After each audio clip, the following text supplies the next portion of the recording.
Each year, I try to watch at least one movie I had no intention of seeing, something I barely ever heard about, because often that's where I find the most memorable experiences in cinema.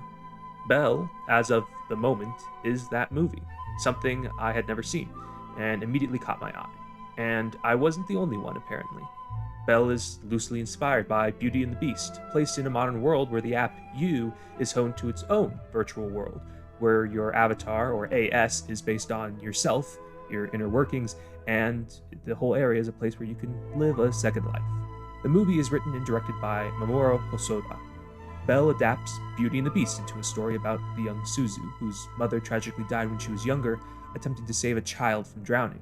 Suzu, stricken with depression and trauma from witnessing it all happen, is an unconfident recluse, prone to crying and self doubt, and unable to enjoy even her greatest passion music. She used to sing and write her own songs with her mother, and we get an entirely nice flashback of all of that. But eventually, she discovers you, and with her love of music and a chance to live a life apart from her own where she can disassociate with herself and truly enjoy it, she blossoms as an anonymous idol called Belle and comes into contact with the violent, mysterious beast, or dragon in the movie, and begins to come to grips with who she is, her own confidence, and what strangers can really mean to each other. I truly enjoyed Belle from beginning to end, but before I go into my praise for it, I want to start with some minor criticisms that I have from watching it.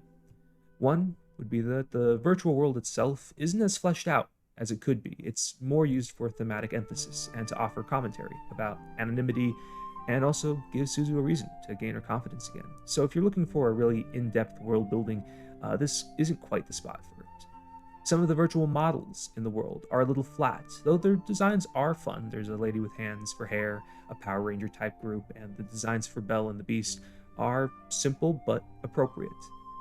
Some character interactions with Suzu's childhood friends are a bit predictable, but overall I think they have pretty decent chemistry. And lastly, I have a slight issue with the ending and how it leaves a little bit unresolved, but overall, I've been pretty happy with this movie. Now, for the good. Belle is stunning visually and a lovely musical. I didn't realize how much music would play into this movie, and I guess technically it's not a musical, but there are quite a few different song pieces, and I didn't mind it at all. And Vivi taught me that idols can be pretty badass as well. The cityscapes are massive. The set pieces inside the virtual world, like the Beast's castle, are gorgeous at times. But honestly, what I sort of loved the most was the simple yet complex style of the real world. It reminded me a lot of Devilman Crybaby in its style, not in its disturbing content, and it's incredibly expressive and still allows itself to be goofy at times. The action and the set pieces are really impressive, especially near the end at the final performance. And lastly, there are a ton of charming characters. Suzu is a great protagonist. Her best friend, Hiroka, is a great partner in crime. Her most prominent classmates are fun to watch interact. Canoe Dude is awesome. The older lady group is sweet, and even Suzu's mother, who we only briefly see at the beginning of the movie, who's only briefly shown in a heartfelt and heartbreaking opening sequence of her young life, has a lot of personality in the short amount of time we see her, and you do feel Suzu's pain when she ends up dying in a way that many movies with a very similar, passed away parent trope don't quite reach. The pacing, while fast, covers a lot of ground as efficiently as possible, with expert direction and art to bring home each emotional beat that really puts the audience on the side of Suzu. And lastly, the story. This is spoiler territory for anybody coming to see this. I would recommend seeing the movie before you hear this. I just want to give props to whoever came up with the idea of a doxing gun in a virtual landscape. That is actually a perfect weapon to add stakes to a world where you can actually be physically hurt, even if its inclusion is a little contrived. But with its inclusion and Suzu's relationship with the Beast and how all that is handled is with a lot of good thought. The question of anonymity online, who decides who is revealed, what are people hiding, are all questions briefly touched upon in the movie. And specifically in the case of the Beast, the argument for anonymity is well presented.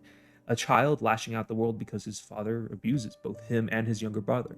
The hate directed at him in reactions because all the people see are the worst of him. Belle goes to some dark spots, and I really appreciate how that leads to Suzu's growth. She sees the Beast, or the dragon, who crashes one of her performances not as a monster, but as somebody with something to hide, just like her. And that perspective allows her to find him, to talk to him, to try to help, because even though she wonders why her mother would give up her life for a child of a stranger, Belle ends up willing to give up her own second life to save the dragon or the child behind him. Not in a romantic way, not in sort of an odd way, a creepy way, not in a contrived way, with no ulterior motives, because what Suzu does is what is right to her and what she desperately wants to do. And in coming to terms with her mother and her own decisions and finding her voice in you, even without Belle, Suzu is finally able to move forward. And that is the beauty of Belle. Alright, so that's my general review. Any lingering thoughts I have, overall, I really was charmed by this movie. I think it was really good. I would recommend seeing it. I got really lucky and saw it in a theater with nobody else around. So I just sat there and watched it. And overall, I think I really enjoyed it. I think the Rotten Tomatoes score of around 93% is fairly appropriate, maybe a little high, but the visuals definitely put it up there. And overall, it's just a really good time to watch. So yeah, if you saw this movie, what did you think of it? Would you rate it as highly? What do you think of this thing currently I am doing? Still finish this up in time for a review like this. I might keep it, maybe adjust the outfit a little bit. We'll see. It's nice to have something else to show instead of a JPEG on a YouTube video. But yeah, I'm Locklan. Please subscribe or like the video at least if you want. Leave a comment. I'm going to be doing more stuff like this. I've got a Mandalorian, or not Mandalorian, geez. A Book of Boba Fett review coming out soon, possibly even this week or next week. I might wait till episode 4 to see whether or not to see what direction it's going. It's a little tricky to see what everyone behind the scenes is doing, but it's an interesting show to watch. And yeah, keeping up with the usual stuff, Demon Slayer, all that. Yeah, like, comment, subscribe if you want more of this stuff, and I'll see you next time. Need a catchphrase to end it out. Bye.